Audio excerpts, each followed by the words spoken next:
आगामी पावसाळ्यात जिल्ह्यात कोणतीही दुर्घटना होऊ नये यासाठी सर्व शासकीय यंत्रणांनी आतापासूनच सतर्क राहून समन्वयाने पूर्वतयारी करावी। जिल्ह्याचा आपत्ती व्यवस्थापन आराखडा चोख असावा आणि आपत्कालीन स्थितीत तात्काळ मदतीसाठी आपदा मित्रांची संख्या वाढवावी असे निर्देश ठाण्याचे जिल्हाधिकारी तथा जिल्हा आपत्ती व्यवस्थापन प्राधिकरणाचे अध्यक्ष डॉक्टर श्रीकृष्ण पांचाळ यांनी दिले आहे। जिल्हाधिकारी कार्यालय आणि जिल्हा आपत्ती व्यवस्थापन प्राधिकरण ठाणे यांच्या संयुक्त विद्यमाने आयोजित मान्सूनपूर्व तयारी आढावा बैठक 2026 समिती सभागृहात संपन्न झाली। या प्रसंगी ते बोलत होते। या बैठकीस जिल्हा परिषदेचे मुख्य कार्यकारी अधिकारी रणजित यादव, अप्पर जिल्हाधिकारी हरिश्चंद्र पाटील, निवासी उपजिल्हाधिकारी तथा जिल्हा आपत्ती व्यवस्थापन प्राधिकरणाचे मुख्य कार्यकारी अधिकारी डॉक्टर संदीप माने, उपजिल्हाधिकारी सर्जेराव मस्के पाटील, जिल्हा आपत्ती व्यवस्थापन अधिकारी डॉक्टर अनिता जवंजाळ यांच्यासह विविध विभागांचे वरिष्ठ अधिकारी उपस्थित होते। यावेळी बोलताना ते म्हणाले, सार्वजनिक बांधकाम विभागाचे पावसाळ्यापूर्वी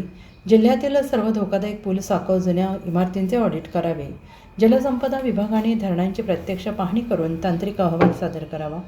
राष्ट्रीय महामार्ग आणि सार्वजनिक बांधकाम विभागाने मान्सून काळात दरडी कोसळण्याच्या घटना लक्षात घेऊन प्रमुख घाटांमध्ये JCB, पोकलेन, डंपरची कायमस्वरूपी व्यवस्था करावी। डॉक्टर पांचाळ यांनी आपत्कालीन परिस्थितीत यंत्रणांची गतिशीलता तपासण्यासाठी अग्निशमन दल, पोलीस आणि आरोग्य विभागाने प्रत्येक तालुक्यात रंगीत तालीम घ्यावी।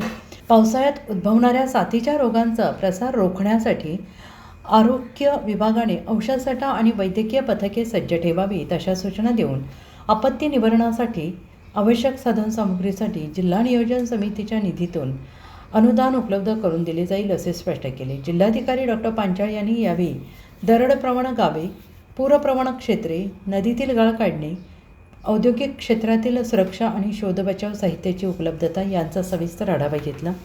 निवासी उपजिल्हाधिकारी तथा जिल्हा आपत्ती व्यवस्थापन प्राधिकरणाचे मुख्य कार्यकारी अधिकारी डॉक्टर संदीप माने यांनी संगणकीय सादरीकरणाद्वारे आपत्ती व्यवस्थापन आराखड्याची माहिती दिली।